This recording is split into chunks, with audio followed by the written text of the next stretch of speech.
అబద్ధాలు అనేటువంటిది అదేదో అంటారు కదా, కొంతమంది చేసే అబద్ధం ఒక రకంగా ఉంటుంది, కొంతమంది చేసే అబద్ధం మరొక రకంగా ఉంటుంది అనేటువంటిది. అంటే అబద్ధం అనేటువంటిది తడిక కట్టినట్టు గోడ కట్టినట్టు అన్నటువంటి కోణం ఏదైతే ఉందో అట్లాగా అబద్ధాలని గోడలాగా పేర్చి ప్రజలని తప్పుదో పట్టించాం. ఇప్పుడు అసలు వాస్తవాలు చట్టసభల వేదికగా వస్తూ ఉన్నాయి.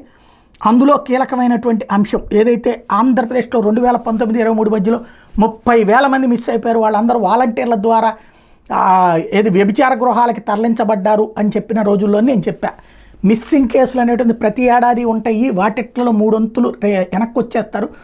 ఒక వంతు ఎక్కడున్నారో తల్లిదండ్రులకు తెలిసినా వాళ్ళు చెప్పరు, కేసులు విత్డ్రా చేసుకోరు, దాంతో మిస్సింగ్ కేసులుగా ఉండిపోతే పోలీసులు కూడా లైట్ తీసుకుంటారు.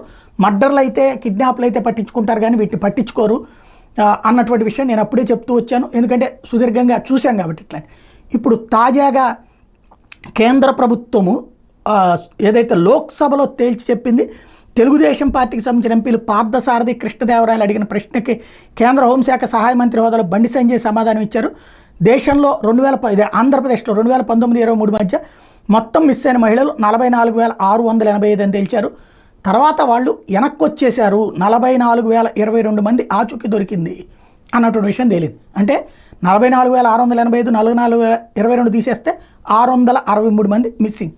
దాన్ని కూడా తేల్చాలి, అది కూడా ఎక్కడున్నారు ఏంటి అనేది తేల్చడం పోలీసులు సీరియస్గా ఎఫర్ట్ పెట్టాలి, అది అడగడంలో తప్పలేదు. కానీ ఏది వాలంటీర్లు వ్యభిచార గృహాలకు పంపించేశారు, ఈ కథ అంతా ఫేక్ అన్నటువంటి విషయం మరొకసారి తేలింది. బట్ పబ్లిక్లోకి అయితే అది నెగిటివ్ బాగా తీసుకుని వెళ్ళగలిగారు. ఇప్పటికైనా ఈ వ్యవహారాలకు సంబంధించిన క్లారిటీ అర్థమవుతుందా లేదా ప్రజలు నెగిటివ్ని అర్థం చేసుకుంటారో చూడాల్సి ఉంది.